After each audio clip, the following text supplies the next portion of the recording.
Assalamualaikum warahmatullahi wabarakatuh. Tabi pun, yang terhormat Ibu Fitri Anggraini MPD selaku dosen pengampu mata kuliah Bahasa Indonesia. Di sini izinkan saya Naya Anindya Putri dengan NPM 23111001000 kelas PGMI 1H akan membahas mengenai paragraf untuk memenuhi tugas akhir semester mata kuliah Bahasa Indonesia. Di sini saya akan menjelaskan tentang paragraf. Yang pertama itu ada pengertian paragraf. Paragraf yaitu sekumpulan kalimat yang membicarakan atau membahas suatu gagasan atau topik. Kalimat-kalimat yang terdapat dalam sebuah paragraf memiliki kesatuan pikiran atau keterkaitan dalam membentuk gagasan atau topik yang sedang dibahas tadi.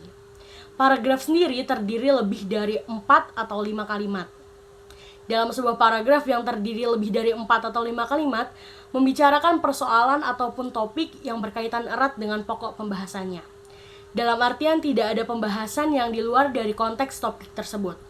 Maka dari itu, sebuah pikiran tidak cukup hanya dituangkan dalam sebuah kalimat, tetapi perlu juga dikembangkan untuk menjadikannya itu sebagai kumpulan-kumpulan kalimat sehingga membentuk suatu paragraf. Pada dasarnya, paragraf sendiri terdiri dari 2 komponen, yaitu isi dan bentuk. Yang dimaksud isi adalah pokok atau pikiran, sedangkan bentuk adalah kalimat-kalimat yang mendukung dan memperjelas pokok pikiran tadi.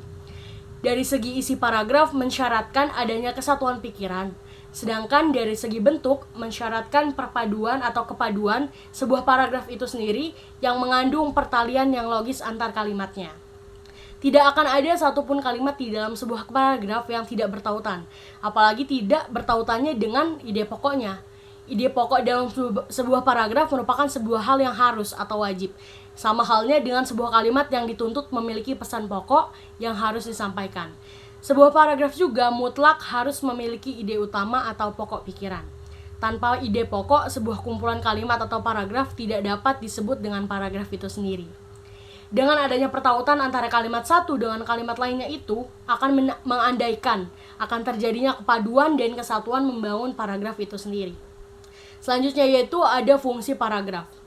Dengan adanya sebuah paragraf, pengarang ataupun penulis itu dapat mengekspresikan keseluruhan gagasan pikiran secara utuh dan lengkap, sehingga bermakna dan mudah dipahami oleh pembaca sesuai dengan keinginan pengarang atau penulisnya itu sendiri.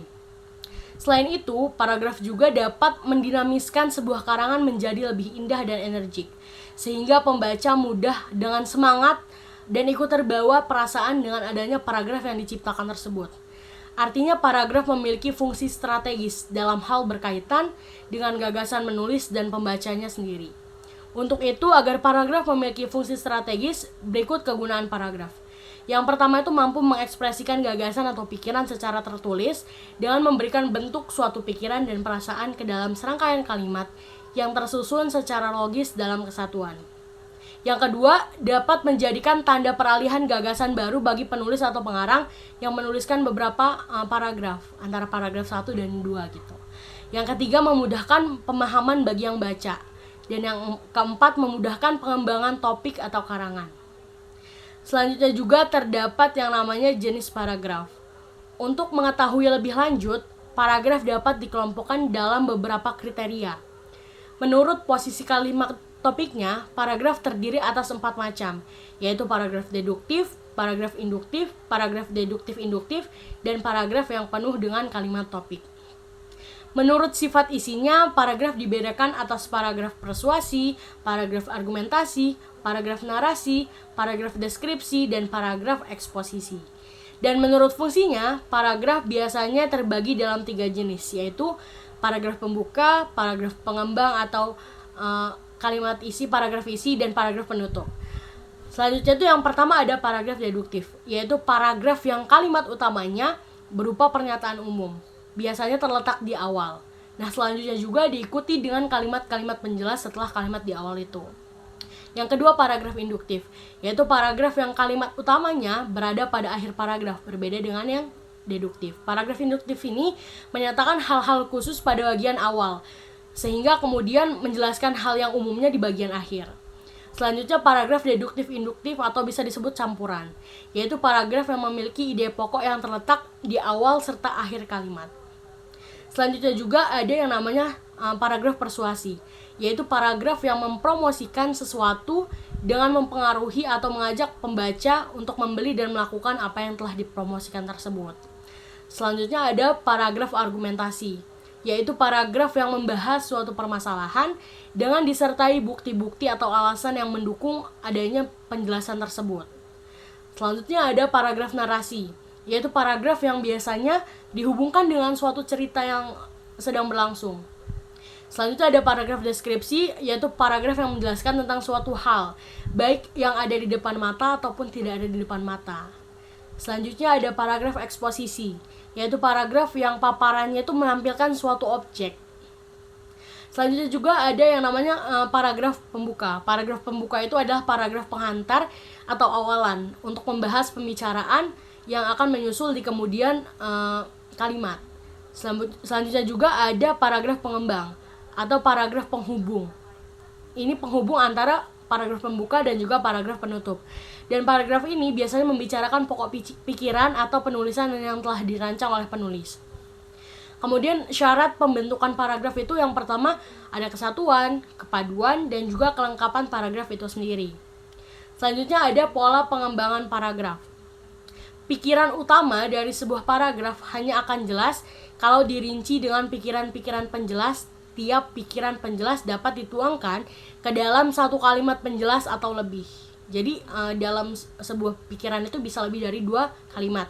Kayak contohnya pikiran utamanya itu adalah keindahan alam. Pikiran penjelasnya itu kayak ada sawah-sawah di sekitarnya, pohon-pohon di sekitarnya, udara yang sejuk, permukiman yang luas, dan lain sebagainya. Kemudian ada pola pengembangan paragraf yang pertama, yaitu pertentangan. Paragraf yang dikembangkan dengan pertentangan biasanya menggunakan ungkapan seperti berbeda dari, bertentangan dari, sedangkan, lain halnya, dan sebagainya. Sebagai contoh kayak membandingkan antara si pintar dan si bodoh. Kayak kita tuh menggunakan kata sedangkan. Kayak misalnya Tina sangat pintar, sedangkan Tini sangat bodoh. Seperti itu, kayak bertentangan kan pintar dan bodoh. Selanjutnya juga ada pola pengembangan alamiah, didasarkan pada urutan dan juga waktu atau kronologis kejadian suatu masalah. Ada juga pengembangan analogi yang sifatnya umum, banyak dikenal publik, dan sesuatu yang pasti dipahami kebenarannya. Selanjutnya juga ada pola pengembangan klasifikasi yang diperinci lebih lanjut dalam kelompok-kelompok lebih kecil. Selanjutnya juga ada pola pengembangan sebab akibat yang dilakukan jika menerangkan suatu kejadian, baik dari segi penyebab maupun dari segi akibat. Selanjutnya ada pola pengembangan klimaks yang mula-mula diperinci dengan sebuah gagasan pengembang yang dianggap paling rendah, kemudian dijelaskan dengan yang sedang ke yang tinggi. Sedangkan anti klimaks itu polanya dari yang tertinggi, sedang ke yang terendah.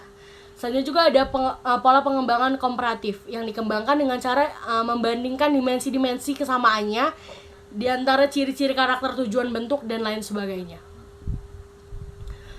Kemudian juga sebagai contoh, kalau misalnya dalam sebuah paragraf, ini di buku ini terdapat cerita tentang nenek tua di hari raya Idul Fitri. Di kalimat pertamanya menjelaskan bahwa suasana puasa akhir Ramadan mulai terasa. Hiruk pikuk orang belanja makanan, pakaian, dan lain-lain.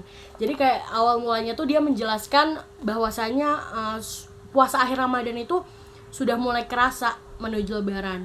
Nah terus selanjutnya di kalimat kedua, aku dan teman sebayaku serta anak-anak kecil gembira bertanya pada orang tua mana baju baruku.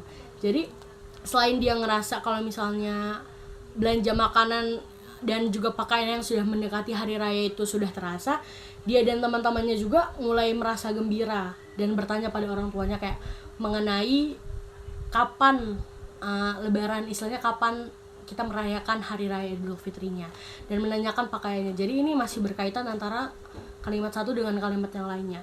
Selanjutnya juga dia menjelaskan bahwa di sisi lain ada seseorang nenek tua lenta di malam terakhir di bulan Ramadan merasa sedih. Jadi kayak selain dia ini menjelaskan tentang aku dan teman sebayaku, si tokoh aku dan teman sebayaku, dia juga menjelaskan tentang si nenek tua tadi yang terdapat dalam judulnya. Nah, nenek tua ini merasa sedih dalam bulan Ramadan ini. Kemudian juga di kalimat yang keempat, sementara kaum muslimin mengumandangkan takbir dengan diiringi suara beduk, terdengar meriah bersahut-sahutan seolah memberitahukan kepada kita bahwa puasa Ramadan hampir berakhir dan hari raya Idul Fitri segera tiba. Jadi yang pertama itu dia ngejelasin kalau misalnya dia ngerasa udah mulai mendekati hari raya, jadi membeli bahan pakan dan juga pakaian. Yang kedua juga dia merasa gembira karena hari rayanya sudah mulai dekat, dan dia menanyakan kepada orang tuanya mengenai kapan hari raya dan mana bajunya. Selanjutnya juga di sisi lain kayak menjelaskan tentang nenek tua tersebut, nenek tua yang terdapat dalam judulnya. Dan di kalimat terakhir dalam paragraf pertama itu menjelaskan tentang kaum muslimin yang mengumandangkan takbir. Jadi dalam artian benar-benar menjelaskan bahwasanya keesokan harinya tuh hari raya Idul Fitri. Nah, di paragraf kedua dan kalimat pertamanya, raut wajah nenek tua yang keriput nampak sedih, ada apa gerangan. Jadi kayak dia itu melanjutkan dari paragraf pertama yang membahas tentang nenek tersebut. Jadi masih ada kaitannya dengan paragraf 1. Mengapa pada saat menjelang hari kemenangan ini nenek tua tersebut malah tampak murung, sakitkah? Jadi ada pertanyaan yang bersangkutan dengan paragraf 1.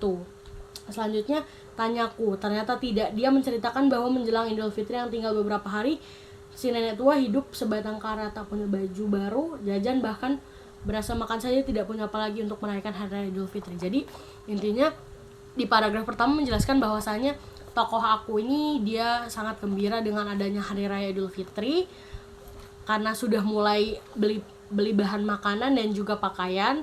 Nah, sedangkan di sisi lain dia memikirkan nenek tua yang hidup sebatang kara sehingga dia tidak merasakan kegembiraan seperti anak tersebut.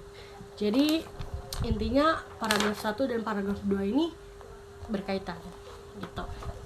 Saya kira cukup sekian yang dapat saya sampaikan. Apabila terdapat kesalahan saya mohon maaf, kepada Allah saya mohon ampun. Wallahul muwaffiq ila aqwamit thoriq. Wassalamualaikum warahmatullahi wabarakatuh.